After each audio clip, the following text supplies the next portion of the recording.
गोरखा हित सर्वोपरि। सब्सक्राइब करें और गोरखा आवाज को मजबूत बनाएं। गोरखालैंड प्रेमियों के लिए एक बड़ी धक्के पहुंचाने वाली खबर से आज शाम को जनता रूबरू हुई। आपको बता दें कि जिस तरह से 4 अक्टूबर के दिन यानी कल के दिन गृह मंत्रालय की तरफ से त्रिपक्षीय वार्ता का निमंत्रण गोरखा जनमुक्ति मोर्चा बीमल खेमे को दिया गया था, अब उसके ठीक एक दिन बाद ही गृह मंत्रालय ने पत्र में संशोधन करते हुए उसी दिन यानी 7 अक्टूबर के दिन जो त्रिपक्षीय वार्ता बुलाई है उसका मुद्दा गोरखालैंड मुद्दे से अलग करते हुए गोरखालैंड टेरिटोरियल एरिया यानी जीटीए के रूप में कर दिया है। इतना बड़ा ब्लंडर गृह मंत्रालय की तरफ से किया गया है जिसके बाद पूरे भारतवर्ष और विश्व में रहने वाले गोरखालैंड प्रेमियों के लिए एक बहुत बड़ा धक्का लगा है। इसमें कोई शक नहीं कि केंद्र सरकार के अधीनस्थ आने वाले गृह मंत्रालय की तरफ से इतना बड़ा ब्लंडर हो जाए जिससे देश में रहने वाले लाखों करोड़ों गोरखाओं की आस्थाओं पर एक करारा आघात पहुंचे, यह बेहद ही निंदनीय है।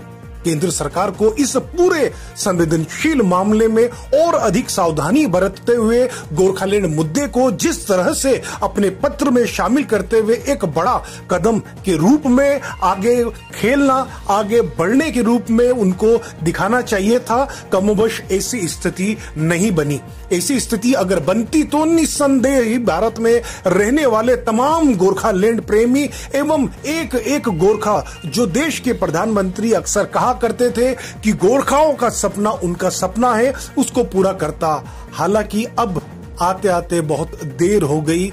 उन्होंने गृह मंत्रालय ने अपने पत्र में संशोधन के रूप में जीटीए के ऊपर यह त्रिपक्षीय वार्ता बुलाने की बात कहकर न केवल भारत में रहने वाले गोरखाली समाज को झकझोरा है बल्कि यह एक लॉलीपॉप के रूप में भी देखा जा रहा है। अब इस लॉलीपॉप को खाने के लिए भारत के जो गोरखा लोग एक तरह से हतप्रभ है, वहीं दार्जिलिंग पहाड़ में क्रामकपा सीपीआरएम के भी आज जो दोपहर बाद उनका बयान आया था कि 2 सदस्यीय टोली वह इस त्रिपक्षीय वार्ता में गोरखालैंड मुद्दे पर यदि बातचीत होती है उसके लिए जाने को तैयार है। लेकिन अब पूरा मामला पलट गया है। इस पूरे मामले के बाद आने के बाद पत्र सामने आने के बाद अब देखना बेहद जरूरी है कि जिस तरह से जीएनएलएफ ने अभी तक अपने पत्ते नहीं खोले हैं, क्या सीपीआरएम ने जो फैसला लिया है उसको वह वापस करेगी।